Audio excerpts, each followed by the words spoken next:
Bonjour tout le monde. Pour le numéro 59 de MPCM, j'ai le plaisir de recevoir Jean-Blaise Ebeko.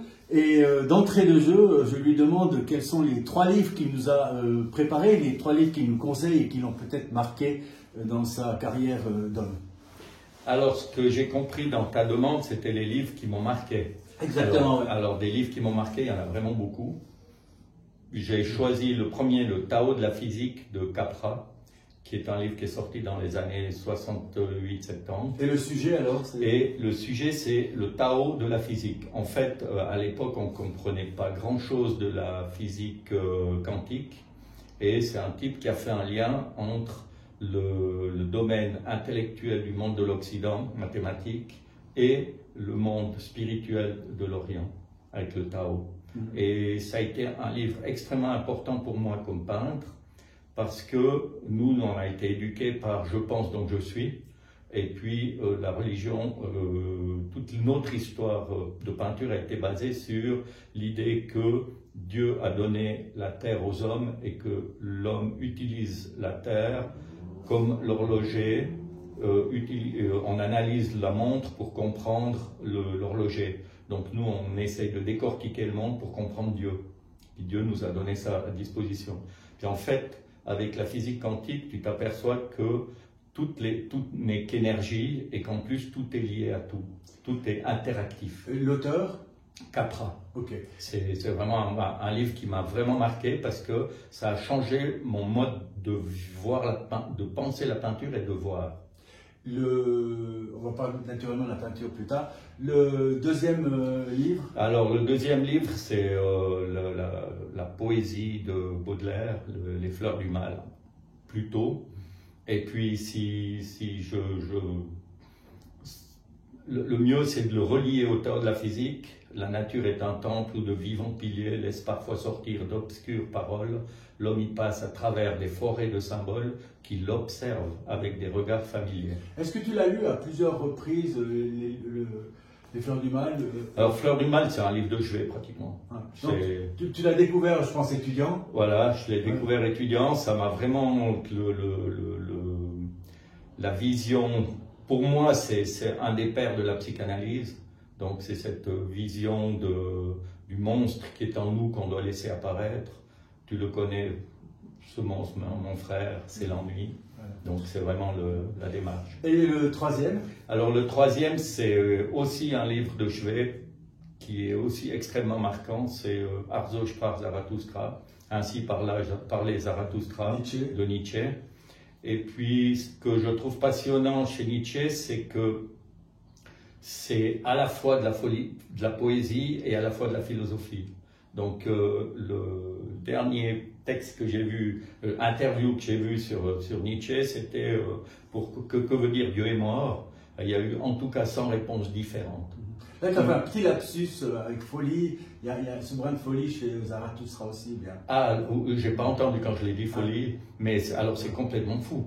Bien sûr, la poésie, c'est au dehors de la raison. Et la philosophie, c'est la raison. Donc lui, il est vraiment en porte-à-faux entre les deux. Et puis, comme Baudelaire, ce sont les précurseurs de la psychanalyse. Et alors, je t'ai réservé, je crois, 2 magnifiques définitions. Donc la première, je l'ai pris dans le dictionnaire du diable, comme d'habitude. Et on est dans le champ caustique. Et naturellement, comme j'ai un peintre en face de moi, j'ai pris les 2 premières lignes de la définition de la peinture. Et tu auras une petite réaction à chaud à ce sujet. La peinture, c'est donc cet art de protéger les surfaces plates des intempéries et de les exposer à la critique. Ça te donne quoi comme... Alors la première chose, c'est que il y a la confusion qu'il n'y a pas en italien, parce que en français on dit peintre, alors que c'est artiste peintre, alors qu'en italien c'est pittore et imbianchino. Donc là, il y a le jeu de protéger les surfaces, c'est l'imbianchino, et puis le peintre, c'est celui qui met le langage de l'humain autre que des mots face à l'autre. Et puis alors, la nuance finale de la critique, il dit voilà, tu t'exposes à la critique en peignant. C'est quoi ta réaction par rapport à ce passage? je dirais que si tu te préoccupes de la critique quand tu crées pas. Donc c'est un effet secondaire, la critique. Alors j'en ai une autre, je pense celui peut-être a connu Narcisse Prat, son dictionnaire insolent. Et alors là, il a aussi... Je l'ai lu sur Facebook. Ah, d'accord. Je le connais pas. Donc maintenant, il est décédé. Ouais. Alors peintre, il a aussi, il est naturellement dans le dictionnaire insolent. On ne va pas dire que c'est une définition voilà, impertinente. Peintre. Et puis peut-être c'est en relation avec ta distinction que tu as fait sur la langue italienne que je ne parle pas du tout. Peintre. Oser s'autoproclamer artiste peintre, derrière Rembrandt, Botticelli, Cézanne et les autres, c'est se hisser au pire au rang de carrossier peintre, au mieux à celui de peintre en bâtiment. Mais on peut toujours rêver d'être ce peintre maudit dont on ne découvrira le génie qu'après sa mort, n'est-ce pas, Vincent? Quelle est la réaction à ce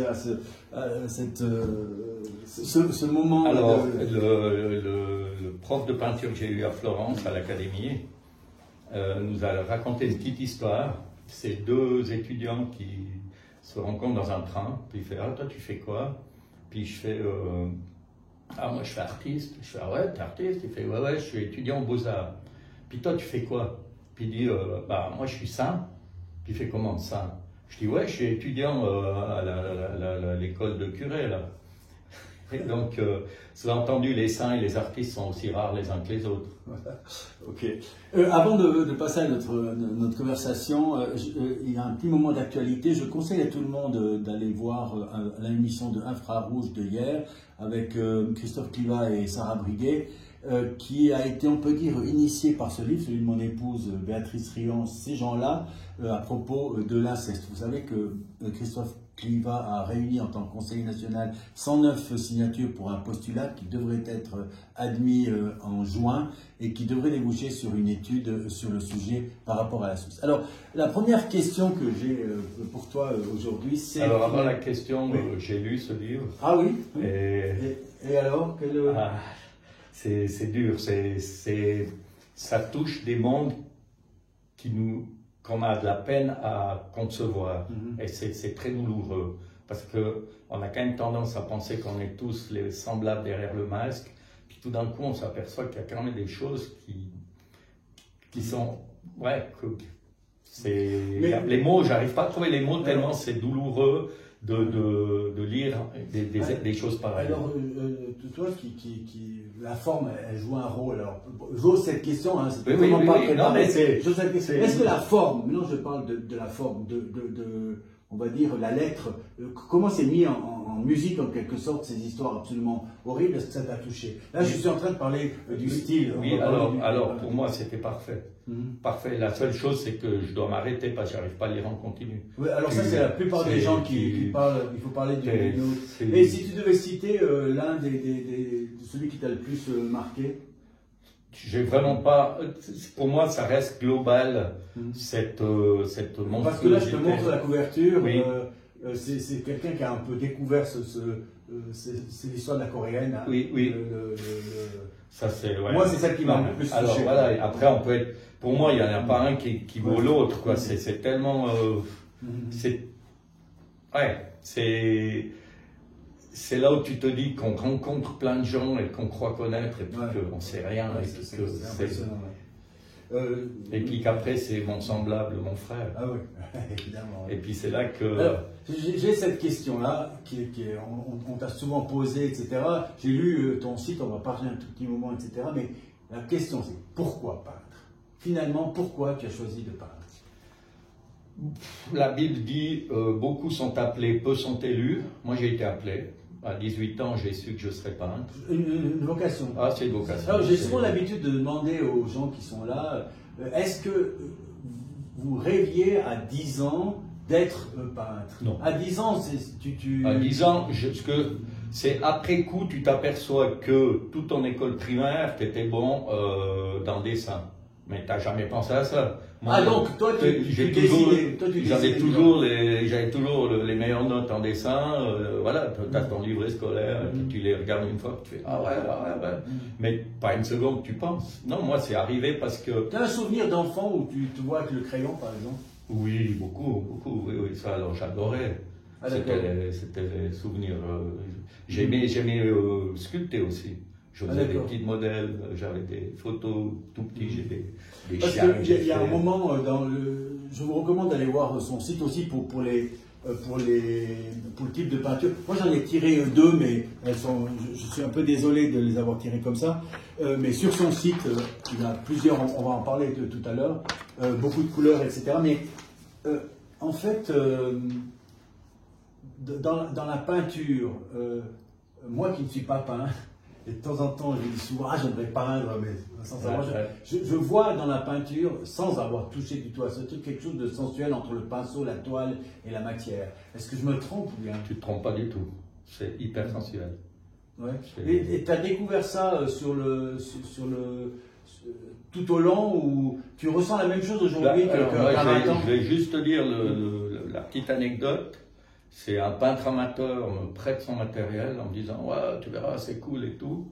Il me met tout en place, une petite nature morte à faire. Non, c'était une carte postale en plus. Je prends le pinceau, je mets des couleurs, je pose le pinceau sur la toile. Tout est devenu tout blanc et j'ai entendu le chant des anges. Le lendemain, je casse ma tirelire, j'achète tout le matériel. Mais est-ce que ça, c'est ce moment de Damas, j'ai envie de dire, que tu as eu? Vocation, c'est ça? Vocation. Ouais. Tout d'un coup, je suis appelé. Il n'y a rien dans ma vie qui doit m'amener à faire de la peinture. Cet événement, paf, il y a l'appel. Mais est-ce que tu le revois, cet événement, aujourd'hui, quand tu me parles ou bien... Oui. Alors, Et c'était où, le lieu? C'était dans le KGB d'un petit peintre amateur. Et où tu parlais par hasard? Alors, le hasard n'existe pas. Voilà, il m'a dit, ouais, mais essaye. Et puis, il dessinait que des cartes postales. Et puis, voilà. Moi, ce qui me frappe, ce que j'aime beaucoup, mais en fait, ça, on est chacun comme ça. Toi, la couleur, elle a une grande importance, il me semble. Enfin, moi, je la ressens comme ça, comme simple spectateur, etc. Tu traites la couleur, disons, il y a d'autres peintres qui traiteraient des choses totalement différentes. Quel est ton rapport à la couleur, finalement? Ou bien, est-ce que je dis quelque chose qui est... Mon prof de peinture m'a dit la seule chose que je t'enseigne pas, c'est la couleur. Donc, il avait aussi cette sensation. Moi, je me suis jamais rendu compte. Ah, tu veux dire par là que c'est quelque chose d'inné? Voilà. En tant que personne. Il disait qu'il n'allait pas toucher. Moi, j'ai beaucoup appris à savoir voir. Ça, c'est un luxe. C'est là où l'école a un sens. C'est que tu apprends à voir. Comme un musicien apprend comme un photographe. Tu apprends à voir. Le prof, par exemple, je devais dessiner une pomme et puis. Après 1 heure, je l'appelle et puis il me fait « Ouais, mais regarde, puis ça. » Alors après, tu refais ta pomme, puis après 2 heures, tu l'appelles et puis tu fais « Puis ça. » Alors après, tu mets 2 jours pour le rappeler, puis après, tu mets 1 semaine pour le rappeler, puis à la fin, il te dit « Tu commences à comprendre. » Et puis, parce que, en fait, quand on dit pomme, on croit qu'on voit une pomme, mais en fait, une pomme n'est qu'une relation avec tout le reste. Puis savoir voir, c'est voir toutes ces relations qui ont entre les choses. Puis après, la couleur, moi j'ai cet instinct naturel, donc je suis coloriste. D'accord. On va sauter du coq à l'âne, dans cette émission, on saute du coq à l'âne. Alors j'ai vu un truc, j'avais oublié, mais je crois que j'ai su ça, mais j'ai complètement oublié. À un moment donné, tu as participé à une sorte de mouvement artistique avec Bob Beamon. Donc je me suis dit, parce que c'était une sorte d'athlète de l'époque incroyable, qui a fait ce record du monde incroyable aux Jeux de Mexico, donc je pense que tu l'as rencontré. Oui. Alors, ta première rencontre avec Bob Beamon, et comment tu en es venu à parler finalement art avec lui? Oh, alors je suis obligé de faire un petit historique. Vous pouvez peut-être rappeler qui est Bob Beamon avant de lui parler de ça, il faut que j'explique un peu le contexte. Ok, d'accord. Alors, je suis obligé de partir un petit peu plus loin. C'est-à-dire que moi, je vis dans un monde où le visuel ne correspond pas à ma pensée. On est dans un monde muséal qu'on appelle l'art contemporain, conceptuel, où tout est art si c'est dans le musée. Donc c'est plus une vision traditionnelle comme moi. Une tradition, ça ne veut pas dire répéter le passé, mais c'est suivre un chemin. Et puis moi, je suis sur un chemin qui n'existe pratiquement pas dans l'art officiel aujourd'hui. Aujourd'hui, un petit exemple, c'est quand on avait 18 ans et qu'on nous parlait de la foire de Bâle, on avait 30 noms qui nous venaient à l'esprit. Aujourd'hui, je te pose la question, 3 noms de peintres vivants à la foire de Bâle. Et ça, je fais régulièrement l'exercice, personne ne connaît. Donc, c'est un monde où on dépense 3,5 milliards en 5 jours pour plus personne ne sait quoi. Alors, donc tu te retrouves face à un milieu, un monde qui n'est plus une construction qui correspond à ce que toi tu penses et qui est en parallèle. Et le sport, par le biais de... J'ai été contacté par un Américain qui m'a proposé de monter une association des artistes olympiens. Et ça m'a plu parce que ça veut dire que il y a une vitrine qui se met en place. Et cette vitrine, c'était effectivement très important puisque j'ai réussi à avoir le panneau Panasonic à New York pendant 1 mois, 1 heure par jour avec mon tableau et puis mon nom. Donc c'est quand même une vitrine importante. On a pu exposer dans beaucoup d'endroits, entre autres dans Fifth Avenue à New York. Et puis là, il y avait, comment il s'appelait, Al Hurter, qui est une star du sport extrêmement importante et qui, lui, a fait que ce mouvement a pris une ampleur réelle au niveau olympique. Et c'est là que Bob Beamon est arrivé. En fait, c'est aussi un peu pour ça que j'ai arrêté. C'est que la qualité n'était pas au rendez-vous. Moi, je pensais qu'on pouvait trouver pas mal d'artistes olympiens, pas nécessairement justement des Bob Beamon qui ont fait des records exceptionnels et tout, mais que j'allais rencontrer des gens avec qui on pouvait aller voir des vitrines. Et la vitrine, ça m'a servi, c'était bien. D'ailleurs, j'ai fait 2 expos au musée olympique grâce à ça, et ça te donne une aura qui fait que les gens te regardent un peu plus parce que tu as cette vitrine. Mais j'ai aussi rapidement quitté, on m'a proposé la présidence, et non seulement j'ai pas accepté, mais j'ai quitté le mouvement parce que ça ne correspondait pas à ma démarche artistique. Et alors la personne de Bob Beamon? Alors Bob Beamon, je te montrerai une vidéo, on a fait une jam session dans mon atelier, il a dormi chez des amis ici, il y a la commune qui l'a reçu parce que c'est la grande personnalité. Moi je suis très copain avec lui. Juste rappeler à ceux qui ne connaîtraient pas, parce que nous on est d'une autre génération, c'est vraiment... 1968, record du saut en longueur, où le mètre pour mesurer la distance était trop petit. Il faut aller chercher, il avait battu d'1 mètre ou de 1,20 m le record. Et c'est un record qui a tenu très très longtemps. Et olympique, c'est toujours le record. Ah d'accord, ok. C'est encore le record olympique, et puis après c'est Carl Lewis qui a battu. Mais donc voilà, c'est des personnalités. Puis après, c'est intéressant parce que tu t'aperçois que on voit ces personnages d'une manière idyllique. Et en fait, c'est un gars qui a énormément de problèmes économiques parce que c'est difficile pour lui de vivre que de... Il n'a pas fait grand-chose d'autre que de vivre de ça. Et puis après, tu parles avec lui de son enfance, et puis il a 2 frangins qui sont au clou pour trafic de drogue et violence, attaque à main armée, que lui, là, c'est grâce au sport qu'il a réussi à trouver un chemin qui le sort de... Donc on a toujours une vision idyllique des choses, puis après quand tu creuses un peu, tu dis waouh, on a quand même du bol, même si on n'a pas fait le record. Avant d'être peintre, après des études de sport de maturité, etc., tu as choisi à un moment donné de faire du droit. Comment ce choix-là Alors c'était un faux choix. Moi je voulais faire les beaux-arts. Puis, déjà à ce moment-là? Oui, moi à 18 ans je savais que je ferais la peinture. Mais mon père m'a dit, ouais mais tu vois, peintre, tu peux pas vivre de peinture, fais au moins une licence en droit, et puis comme ça tu as quelque chose, et puis à côté tu feras ta peinture, c'était son idée. Et puis alors j'ai fait... Tu retiens quoi ton parcours en droit au niveau des études elles-mêmes? Alors c'était... franchement, la première année, j'ai beaucoup aimé parce que c'était plus global. Il y avait le droit romain, ça m'intéressait, le droit pénal, c'était... Après, quand c'est commencé à avancer dans le droit constitutionnel, le code pénal, le code suisse, là, ça... Tu t'es dit, c'est pas mon truc. Alors, quand je préparais la dernière année pour finale, et puis que je suis tombé sur un examen de l'année précédente, un monsieur près de son bateau à Lutry, une tempête se lève, le bateau se renverse, le mât du bateau casse une vitrine, qui paye la vitrine? Alors là j'ai écrit, je m'en fous, j'ai quitté et je suis parti faire mes beaux-arts. Ça s'est passé réellement comme ça? Ah, comme ça, tac. J'ai écrit, je m'en fous. J'ai dit non, non, là, je vais pas. Et puis je me suis rendu compte, si je finissais, je rentrais dans un piège qui allait m'empêcher d'aller plus loin. Alors, quand tu me parles de ça, mon premier cas comme stagiaire j'ai eu, c'est une caravane qui a été déchiquetée par un orage en bas dans la plaine de Montezane, ou je sais pas où, complètement en allumettes.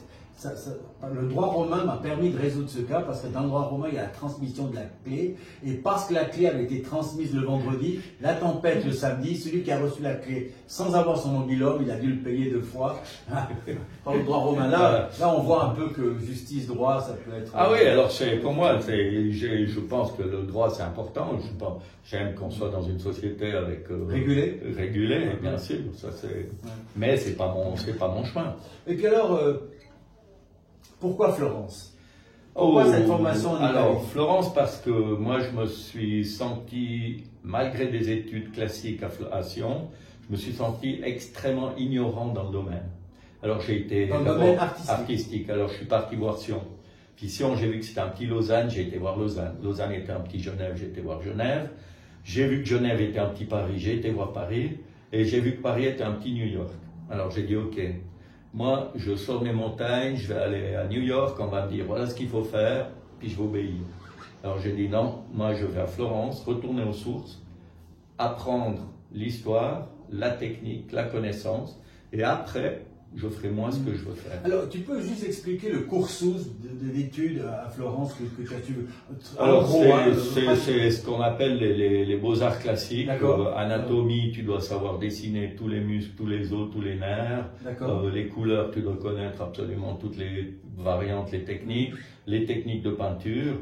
Et puis, pratiquer le savoir-voir avec un examen final où tu peins nu. Et au niveau...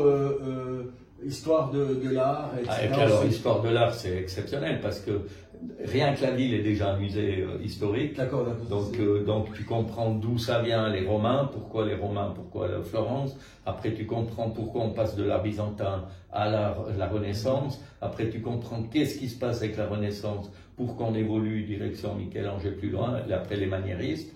Et puis après, quand toi, tu as fini tout ça, moi, j'ai refait un parcours personnel pour traverser l'histoire pour arriver au 20e à l'époque. Et puis là, j'ai recopié, pas copié, je me suis fait influencer par Cézanne, Matisse, Picasso. Et puis là, tu comprends pourquoi eux ont fait ces passages. Après, tu te libères, puis tu deviens toi-même. Je pense toujours à une conversation que j'ai eue avec un ami qui est un spécialiste de l'esthétique, qui a fait les grosses écoles à Paris et tout ça, etc. Et qui me dit à la fin, et j'ai eu le plaisir de lire une thèse que je n'ai pas compris, il était dans le champ de la musique, mais également en peinture. Il dit finalement, quand tu es devant une œuvre d'art, tu dois répondre à cette question. Tu aimes ou tu n'aimes pas? Est-ce que tu penses que c'est caricaturé de dire ça dans le premier regard de Monsieur Tout-le-Monde qui va au-devant d'une de tes toiles, par exemple? Alors, le monde que j'ai exécré, c'est-à-dire l'art contemporain, a interdit j'aime ou j'aime pas. Je te dis juste, là, il a interdit le j'aime ou j'aime pas. Parce que tu dois comprendre, on doit t'éduquer, tu dois rentrer, Alors que moi, je pense, tu aimes ou tu aimes pas. Moi, j'aime mieux une personne qui me dit j'aime pas. Ah, tu es assez proche de cette observation. Moi, je suis 100% pour cette observation. Ah, d'accord. Tu n'aimes pas, tu as le droit. On n'est pas là pour plaire à tout le monde. Mais j'ose pas dire que j'aime pas parce que je comprends pas, parce que je suis ignorant. Ce qu'on a inculqué à la population, ce que j'entends tout le temps. Ah, mais moi, je connais rien. Et alors, parce que tu connais rien, et que tu bois un vin et que tu l'aimes pas, tu dois dire il est très bon? Non. Tu bois, t'aimes pas, tu bois, tu aimes. Si tu es connaisseur, tu peux le dire pourquoi. Si tu n'es pas connaisseur, ta nature te le dit. Quelqu'un qui aurait fait des études de collège classique, très peu de connaissances finalement de l'art, qui va dans un musée, qui voit une de tes toiles, qui reste dedans, qu'est-ce que tu as envie de lui dire pour qu'il s'approche mieux d'une compréhension qui serait non amateur. La réponse est toute simple, il ne va pas en voir. Parce que comme je suis contre les musées sont contre moi. Donc je n'ai aucune œuvre dans les musées. Moi je suis que dans des collections privées. Alors, j'ai entendu ça tout à l'heure. c'est quoi ton approche alors du musée? Tu es contre tous ces gens qui vont dans les musées? Moi qui fais énormément de musées. Alors, il y a d'abord, si tu pars le Louvre, ben voilà, dire qu'on t'es contre le Louvre, c'est comme de dire que tu es contre un livre d'histoire. Et puis tu as des chefs-d'œuvre. Après, c'est une question d'éducation personnelle. Tu bois du vin, tu peux boire du vin pour te saouler, donc n'importe quel vin te va bien, ou tu bois du vin parce que tu as tes atomes qui se mettent en harmonie, et plus tu connais, plus cette harmonie est grande, et plus tu deviens raffiné, moins tu bois du mauvais, plus tu bois du bon. Et les yeux, c'est pareil. Mais ton approche du musée, tu vas dans les musées ou bien... Ah bien sûr, je vais dans les musées, sauf les musées d'art contemporain. Le dernier que j'ai vu, je me rappelle, c'était à Lyon. À un moment donné, il y avait une pompe rouge d'anti-feu avec un vélo à côté. Et puis j'ai appelé le gardien, puis j'ai dit, excusez-moi, il n'y a pas de nom, c'est qui? Et puis il m'a fait, non, ça c'est mon vélo, puis c'est la pompe... Parce que je veux dire, voilà, tu en fous un tas de riz, tu es à Singapour ou à New York, tu es à Florence, je veux dire Tokyo, tu vas voir le musée d'art contemporain, tu as un tas de riz par terre, et puis tu as 14 pages d'écriture pour expliquer que le gars voulait expliquer la monte dans le fin, la production du riz et tout. Je dis, ouais, tu fous un tas de riz dans la rue, c'est plus 9 heures. Dans le même temps, ce que j'entends, tu t'inscris aussi, toi, dans une histoire par rapport Absolument, à la peinture, etc. Voilà. Dans un alors, comment cette critique-là, j'entends bien cette critique-là, est-ce que on pourrait te la retourner en te montrant un de tes tableaux, les tableaux très abstraits, hein, oui. et te dire, parce que oui, dans une de mes questions que j'avais préparées, c'est finalement, qu'est-ce que tu voudrais qu'on comprenne de ton tableau abstrait, mais pas du tien, de n'importe qui, hein, je veux dire. Comment l'abstrait, la question que j'avais préparée, c'est comment l'abstrait dégage une émotion chez le spectateur. D'abord, la Joconde, qui est la peinture figurative absolue, c'est de l'abstraction. Ça n'existe pas dans la nature. Un tableau comme ça, c'est un tableau abstrait. Dès que tu mets une couleur sur une toile qui représente visuellement ce que tu vois ou pas, c'est de toute façon de l'abstraction. Mais tu as compris aussi que mais, ce que je dis là, c'est du figuratif contre... Alors moi, j'ai essayé l'abstraction, j'arrive pas. Je suis figuratif, mais figuratif abstrait, dans le sens que je n'ai pas besoin d'expliquer, par exemple, la perspective. Dans mes tableaux, il n'y a pas d'ombre et d'ombre. Tu as toi qui es un grand coloriste, tu as des tableaux de couleurs, oui. Mais non figuratifs, non. Totalement... Ils sont tous figuratifs. J'ai essayé une période où il n'y avait que la couleur abstraite, et je ne suis pas bien. Moi, j'ai besoin du lien avec le sujet. Alors, peut-être toi, tu as montré ce tableau où il y a... Oui, alors, par exemple, celui-ci. Voilà, par exemple, celui-ci. Dans quelle catégorie D'abord, il faut le mettre dans le bon sens. Merci, pardon. Non, là, voilà, comme ça. Voilà. Et puis, tu t'aperçois que c'est deux personnes au bord de mer aux États-Unis. D'accord. Oui, celui-là aussi. Et puis, ça, c'est un nu debout. Je suis jamais abstrait. Alors, c'est un nu debout. Par contre, du moment que je suis inséré dans le monde que j'observe, avec le Tao de la physique, et que ce n'est plus qu'une interaction avec le monde, je n'ai plus besoin de l'expliquer, je fais que le faire ressentir. Après, le musicien... Donc tu cherches chez l'autre qui te regarde, tu cherches une émotion. Non. À provoquer une émotion. Toi, ça c'est le fait que tu sois capable de ressentir cette émotion et de la mettre sur toile, nécessairement elle va créer une émotion. Maintenant, cette émotion, c'est les rencontres. C'est comme, tu vois une très jolie femme, elle te regarde et puis t'as rien avec elle. Tu vois une femme qui est un peu moins jolie, elle te regarde et puis il y a quelque chose qui se passe. C'est la sensation. Et tu as parlé du mot comprendre. Il n'y a pas de compréhension en art. Il n'y a que de la sensation. Je ne pouvais pas, on va revenir à la peinture, mais le choc. Donc, naturellement, quand on dit Jean-Blaise Delleco, on dit également escrime. Et à un moment donné, donc ton père était maître d'escrime aussi. Je voulais terminer cet entretien, mais on n'est pas à la fin, mais je voulais terminer avec cette question, le rôle de ton père je la pose maintenant, le rôle de ton père dans ce que tu es comme homme. Parce que c'est quelqu'un qui a une très forte personnalité, etc., qui a marqué aussi le champ de l'escrime ici à Sion. Quand tu vois, avec ton recul à ton âge maintenant, comment tu vois le rôle que ton père a eu sur toi? Oh là là, vaste question. C'est tellement ample que c'est quelqu'un de fondamental ou bien? Alors c'est la réponse, c'est premièrement, mon ami Alain Valterio me disait, tu peux remercier ton père pour les gènes qu'il t'a transmis. Donc ça c'est le point numéro 1. Point numéro 2, je peux remercier mon père parce qu'il était tellement fort que pour le tuer, j'étais obligé d'être fort. Donc, ça c'est le point, les points que je dirais pour le remercier. Après, si tu rentres dans les détails, il y a tellement d'éléments que c'est impossible de répondre avec spécificité. Il y a une surprise étonnante, c'est qu'il était passionné d'escrime et que je suis passionné d'escrime. Alors, naturellement, c'est la question suivante. C'est ça qui a fait que tu es rentré à la première fois. Pour moi, la passion de l'escrime, elle arrive en 2 temps. Le premier temps, c'est que je me suis rendu compte que pour sortir du Valais, je n'avais qu'une option, c'était d'être fort en sport, dans l'escrime.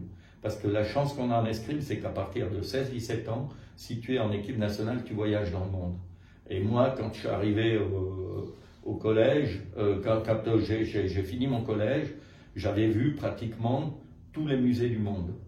Je veux dire, d'Argentine, du Brésil, des États-Unis, de France, d'Allemagne, d'Angleterre, de Hongrie, de Russie. Parce que quand j'allais dans les compètes, j'allais voir les musées. Donc ça m'a permis vraiment de m'ouvrir. Et puis après, il y a un deuxième phénomène dans la passion de l'escrime, c'est que c'est le passage important, c'est lorsque tu deviens la pointe de ton épée. Et c'est pour ça que je continue ce sport, parce que du moment que j'ai une maîtrise absolue de la technique, je suis libre. Et donc, quand je viens à l'entraînement, je commence chargé par tous les soucis de la vie, et tout d'un coup, je deviens la pointe de mon épée, et je ne suis plus que là. Je crois que tu as répondu à ma question suivante, qui était comment tu expliques que cette passion de l'escrime, elle te soit restée aujourd'hui. Ouais, parce qu'il y a des gens qui jouent au tennis, par exemple, de 20 à 30 ans, qui arrêtent le tennis et qui considèrent que c'était un passe-temps. Toi, tu es dans un autre registre. Pour moi, c'est un autre registre. Ça n'a vraiment rien à voir avec le sport. C'est vraiment Et puis, il y a l'autre magie, c'est la transmission à la jeunesse. Alors, j'ai reçu la semaine dernière Lucas Malcotti, puis je me suis posé une question, à un moment donné,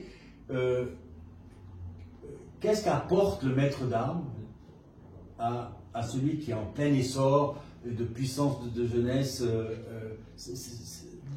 des détails, j'aurais aimé une réponse dans le détail en quelque sorte, alors, lors d'un moment de leçon. Alors, l'élément fondamental de la transmission, c'est l'amour. C'est un lien affectif avant tout. C'est pas ton produit, c'est pas ton objet, c'est ton fils.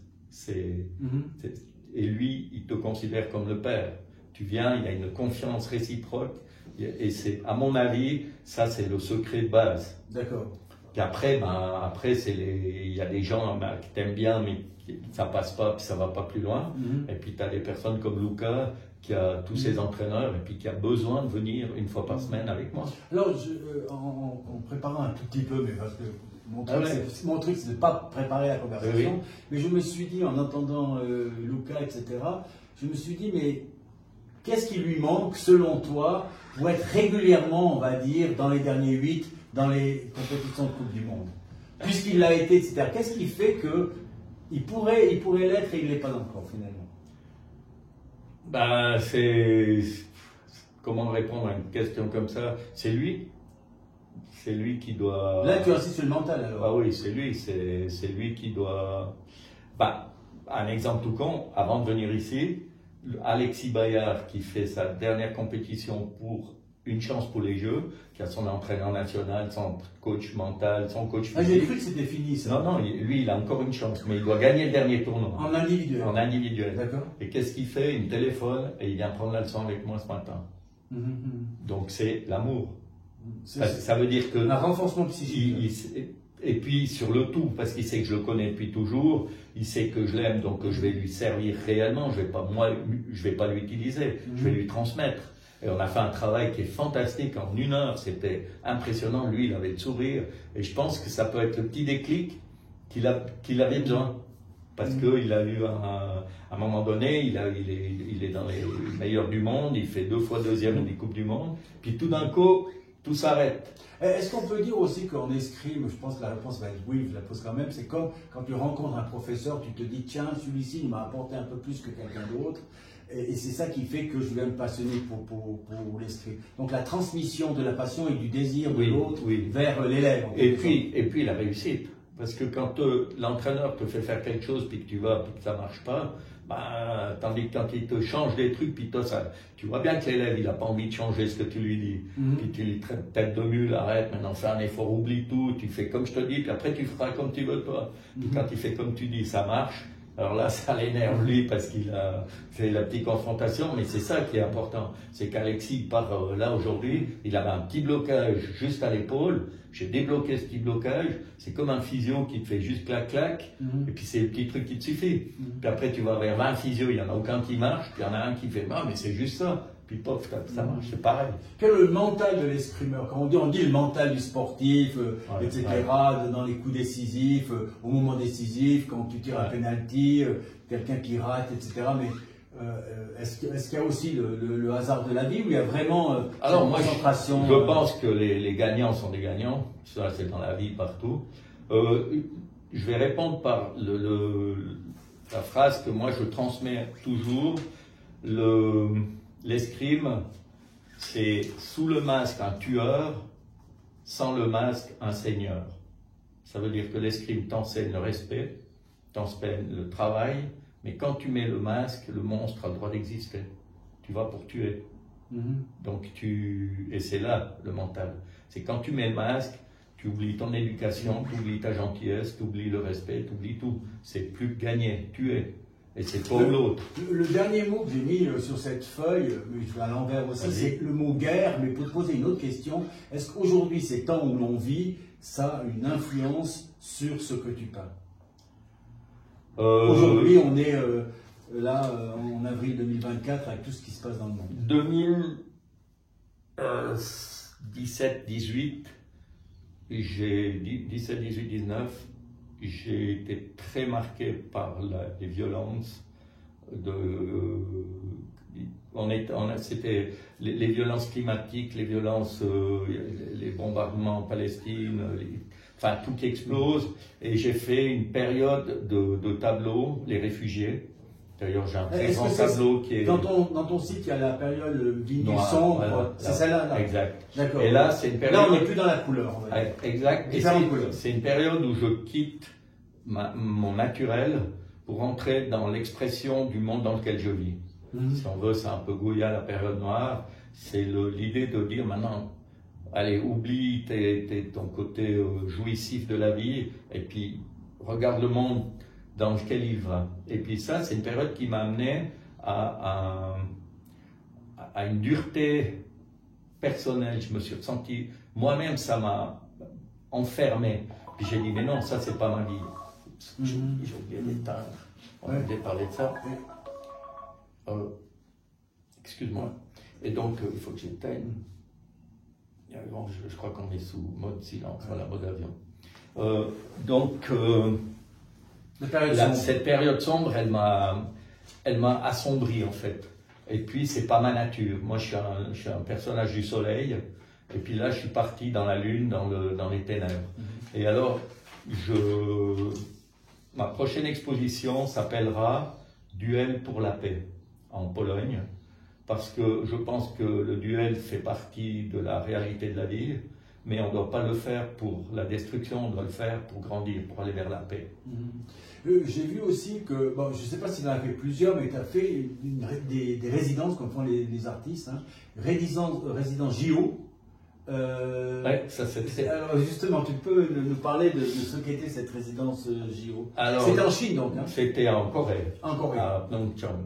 Alors c'était une expérience très intéressante parce que c'était fermer une boucle. Quand je me suis retrouvé donc j'ai été invité par le CIO dans le village olympique pour peindre. Il y avait un atelier qui était monté pour moi. Je peignais sur place et les athlètes venaient et on pouvait parler avec peinture du monde de l'art et ça. Est-ce qu'avant de partir dans cette résidence-là, dans ta tête, tu t'es dit, je sais plus ou moins ce que je vais faire? Est-ce que tu prépares la résidence en quelque sorte? Tu prépares un peu, oui, tu prépares. Il y avait déjà, par exemple, j'ai peint un tigre, et puis le tigre, c'était le symbole de la Corée, donc tigre blanc. Donc voilà, j'ai fait des petits exercices de préparation. Non, après, c'est improvisation. Mais ce qui a été surtout choquant pour moi, c'est le monde du sport, en fait. C'est-à-dire que moi, j'ai fait les Jeux Olympiques que j'estimais être les derniers. C'était à Montréal, où les athlètes étaient les éléments importants de l'événement. On avait les tribunes à l'entrée, à l'arrivée du stade, réservées aux athlètes. Aujourd'hui, un athlète qui veut aller voir un autre sport doit demander à sa fédération un billet. Et souvent, il ne l'obtient pas, il doit payer son billet. Donc, on n'est plus du tout dans la fête du sport. On est dans la fête de l'argent. Le sport a perdu cette vision mensana incorpore sano. Maintenant, c'est un métier. Donc, c'est des gens qui ont un métier, qui vont défendre leur métier. Et puis après, on fait les fleuritures autour, nationales et internationales. Et là, je me suis rendu compte, dans le village olympique, dans le restaurant olympique, aucune communication entre les athlètes. C'était choquant. Tu as les groupes qui arrivent, la table, que la nation, la table, que la nation. Et là, tu dis, mais c'est la fête du sport. Nous, on allait, moi, je me rappelle, il y avait une Roumaine qui faisait lancer du boulet, il y avait un géant basketteur, il y avait un petit gars qui faisait des soulevés du poids. Tu parlais avec tout le monde.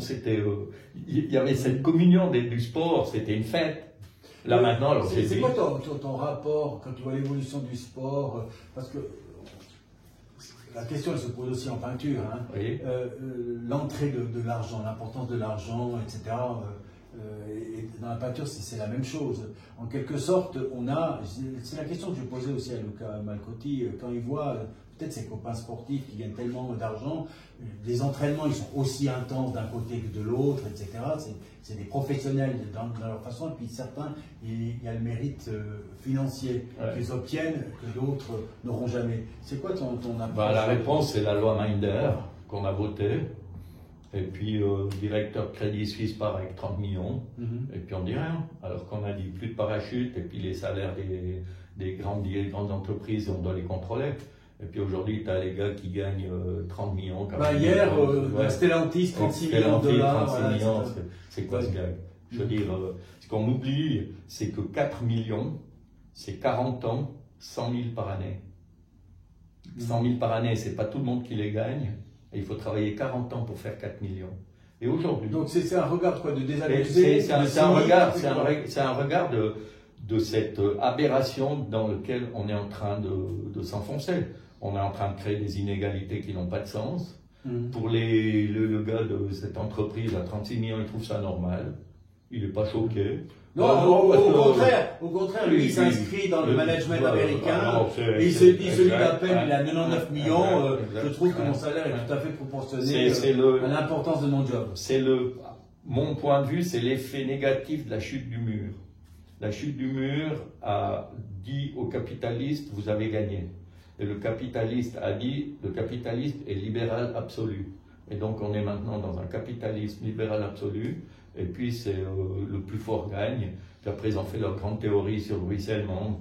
Puis ça, ils ont démontré, on a compris que ça ne marcherait pas. Parce que plus le gars est riche, plus il y en a tout le monde qui s'enrichit. Ben non, plus le gars est riche, plus il s'accapare. Et aux jeunes aujourd'hui qui sortent d'une maturité, qui a eu son programme normal, etc., tu lui dis quoi par rapport à la ligne de conduite qu'il doit avoir, s'il va encore se former ou Cherche à être.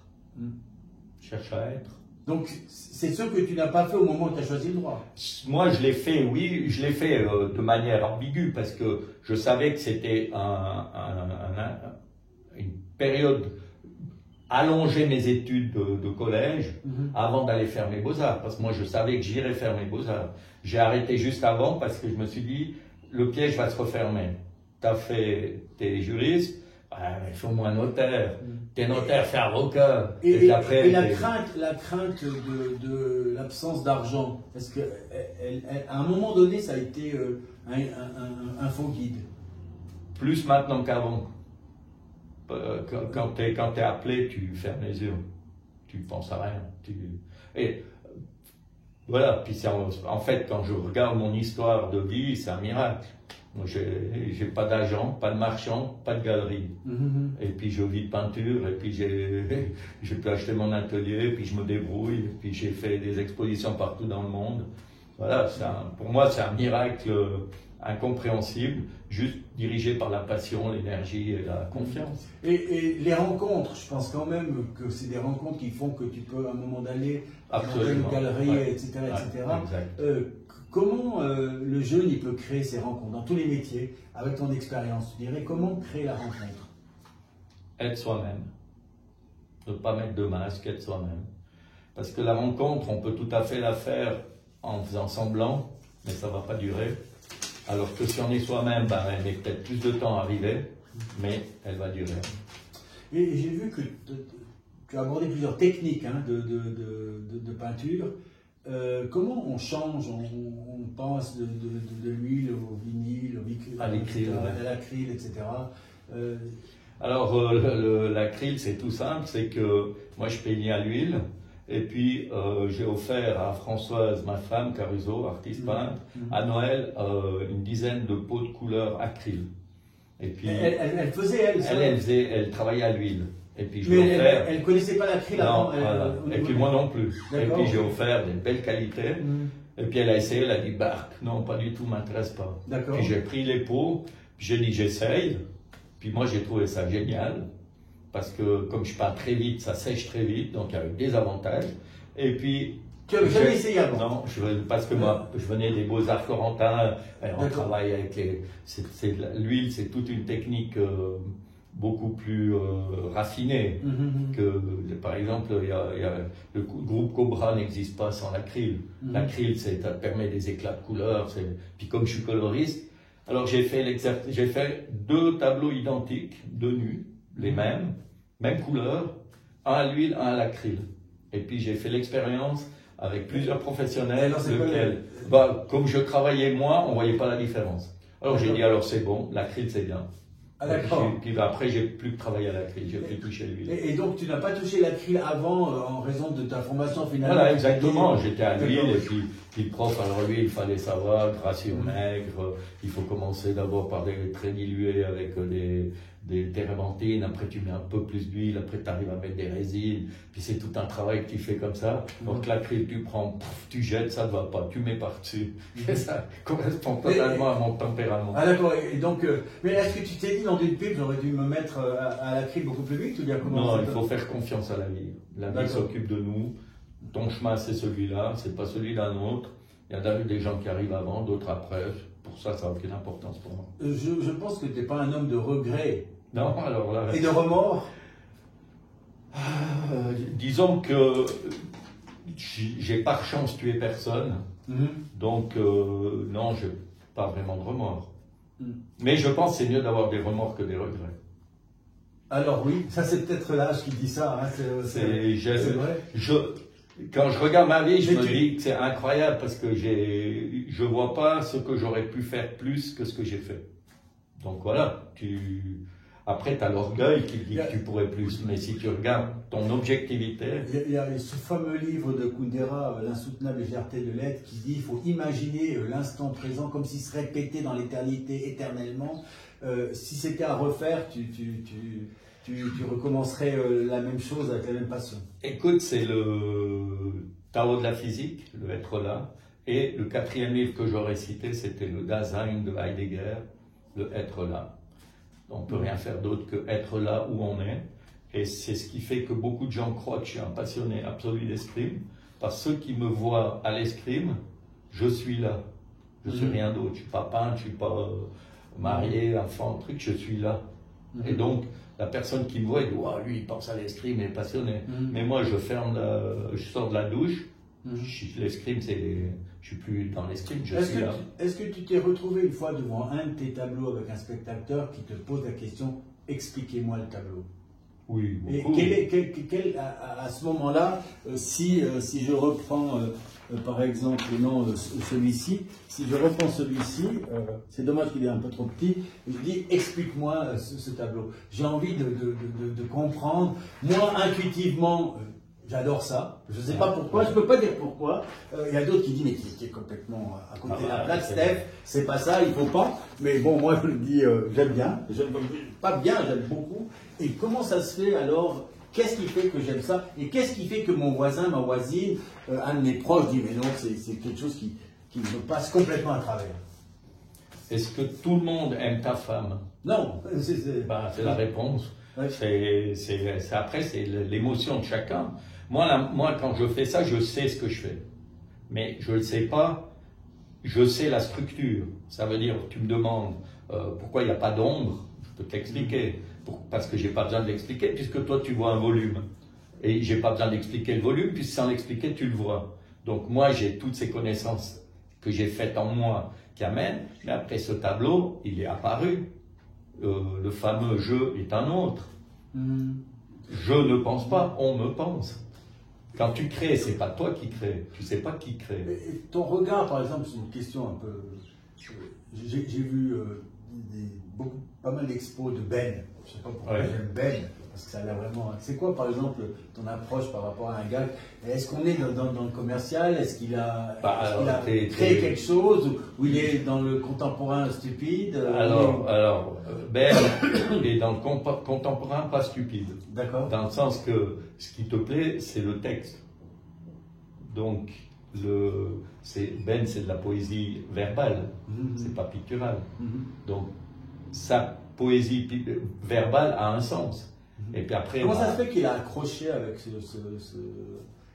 qu'est-ce qui fait qu'on accroche avec ces trucs? Finalement, on dit, mais c'est vraiment con, c'est tout simple, je pourrais le faire, etc. Sauf que c'est lui qui l'a fait. Oui, mais ça, c'est comme le bleu clin, c'est une période, si on prend cette période, tu as le bleu clin, tu as Soulage qui fait que du noir, tu as l'autre qui fait que des 8,5 cm de bande. C'était cette période conceptuelle où les trois copains disent, moi je fais quoi? Puis ouais, bon, bah, alors moi je vais faire les... Buren là, qui fait ces trucs, alors il vient ici, il décore, il prend une bande de 8,3 cm, puis c'est son œuvre, puis il n'a pas besoin de réfléchir, il fait, puis Ben il regarde, et puis il va faire son petit texte, et puis il l'envoie, et puis ça... Mais c'était une période... Tu mets dans la même catégorie, Soulage? Pour moi, je pense Soulage dure pas, ouais. Soulage, ça fait partie du besoin national d'avoir une star artistique. Et comme il y a qui, il n'y a plus, voilà, donc c'est lui. Mais demain, tu prends un Soulage et tu le mets sur un mur sans dire que c'est Soulage, il n'y a personne qui en veut. Ça, tu enlèves le nom, personne. Moi je fais un tableau tout noir, identique à Soulage, on te dit, après t'as le musée, après t'as tout le tralala autour, donc voilà. Mais pour moi, ça restera pas dans l'histoire de la peinture. Et celui qui veut se former à 20 ans à la peinture, qu'est-ce que tu lui conseilles? Former, pas au niveau technique, etc. En disant j'ai envie de comprendre ça, j'ai été dans quelques endroits, etc. Et maintenant je veux avoir une sorte de bonne connaissance. Ce que je lui dirais, c'est pose pas la question à un dinosaure. Je lui dirais pose la question à l'intelligence artificielle, le monde nouveau. Moi, le futur n'est pas fait pour moi, je ne suis pas le futur. Je veux dire, nous, on est en pleine révolution. Cette révolution, elle est dans tous les domaines, aussi visuel que technique, que musical, que dans tous les domaines, ça va changer. C'est une révolution. On est en plein dedans, mais nous, on n'est qu'au début. C'est exponentiel. Quand on voit qu'il y a des programmes d'intelligence artificielle aujourd'hui qui disent fais-moi tel à la mode Van Gogh, etc. Voilà. C'est quoi ton ressenti de peintre? Que le futur n'est pas fait pour moi, que je suis un dinosaure, qu'il y a même dans les plus grandes villes du monde, les plus technologiques, tu as un mec qui est luthier puis qui travaille à la main, sa petite horloge, son petit musique, son petit violon ou son petit truc. Et puis que moi je fais partie de ces petits luthiers qui continuent à faire leur petit monde, mais que c'est pas la réalité du monde qui vient. Ça c'est clair que Même nos guerres, maintenant ils vont même plus avec des personnes, ils envoient du matos. Mais tu dis ça sur un mode dépité, sur un mode d'analyse réelle ou sur... Si tu prends les deux que j'ai cités, le Nietzsche et Baudelaire, ils sont en pleine révolution industrielle. Et si tu prends tout leur mode de pensée, c'est ce monde qui arrive qui ne correspond pas à leur monde. Ça ne veut pas dire que ce qu'ils ont dit n'a pas de sens, mais ce qui est sûr, c'est qu'ils ne font plus partie, ils ne vont plus vivre ce monde-là. Et c'est exactement ce qui se passe maintenant. Pas parce que la peinture ne va pas nécessairement disparaître, mais le monde visuel est en changement complet. Ben, il y a 10 ans, tu ne pensais pas faire une émission comme ça avec un portable. Ton portable aujourd'hui est plus puissant que les premiers ordi pour envoyer sur la Lune. Je veux dire, c'est... Et puis ton regard maintenant d'homme politique inscrit dans la cité sur ce pays dans lequel tu es né, que tu n'as pas choisi, c'est quoi, avec le recul, sur ton année d'existence, ton regard politique sur la Suisse, de ta vie, Ouais. Alors je dirais que je pense que la Suisse est un modèle assez intéressant s'il pouvait être exporté. Maintenant, est-ce que c'est possible? Ça, on est petit, hein, donc le petit facilite.